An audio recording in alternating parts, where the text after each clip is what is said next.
You had a chance of playing for really the two most iconic franchises in this sport.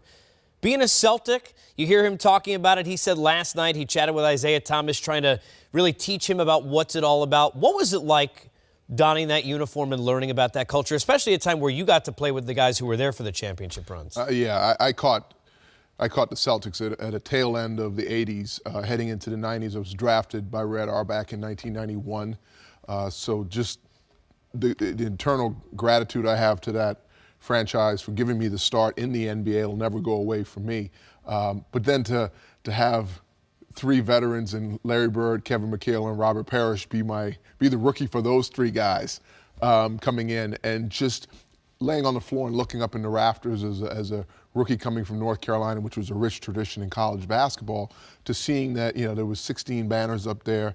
There was so many retired jersey numbers, and when you start to learn who those numbers were attached to, then you start to look around the arena and see so many of those people still there, from Bob Cousy to Tommy Heinsohn to Satch Sanders.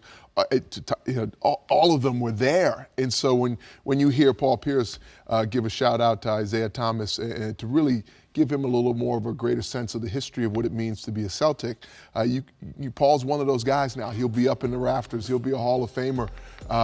And he exemplifies what it means to play at the highest level in that city of Boston. When the fans celebrate you the way they celebrated him today, you've put in some great work on and off the court in the community. He is one of the fabrics of that city now. He walks in with a Patriot jersey on. You can tell, like Boston, he is a Boston Celtic, but he is a Boston native now to that city, and they will celebrate him for the rest of his life. In the major four sports, you don't see many of what I think really the example, the Derek Jeters. The guys who are the great player for their franchise and play their whole time. Now look, out of 18 years, 15, not all 18, but it's also nice to see a guy who was drafted build up with the team and then part of the resurgence the way he was, because look, that franchise went into a little bit of a valley. They weren't used to that, and he was part of that trio that was able to bring them back. Well, yeah, I was a part of that valley. I came in as my rookie year. Larry Bird retired, then Kevin McHale retired the next year, then Robert Parrish. That's not easy to rebound from. And no. they closed down the Boston Garden. Reggie Lewis passed away. These were all, that valley was created by the era I was there, and he caught the tail end of that and started to build it up again, and really had some tough years, but was loyal and true to the Celtics. And in comes Kevin Garnett and Ray Allen and Doc Rivers, and they were able to go on a run of basketball that was more to the community of Boston's liking, what they have been spoiled watching for so many years, and he was the captain and the leader of that. Do you remember the last time you played in Boston?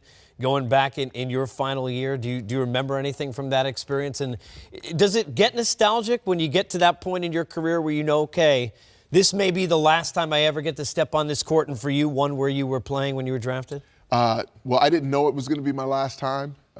Injuries have a way of doing that in a career as you get into 14, 15 years, like Paul was at, like I was fortunate enough to play.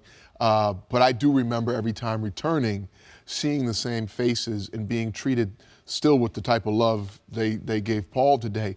Because I spent 6 years there, was one of the captains of the Celtics, and it is, when you see Ed Lacerte, who's been there, Jeff Twiss, you see people in the front office that have been long-standing supporters of all of those athletes that have come through that organization, then you can't help but really pay homage and respect to one of the great franchises for their consistency of excellence.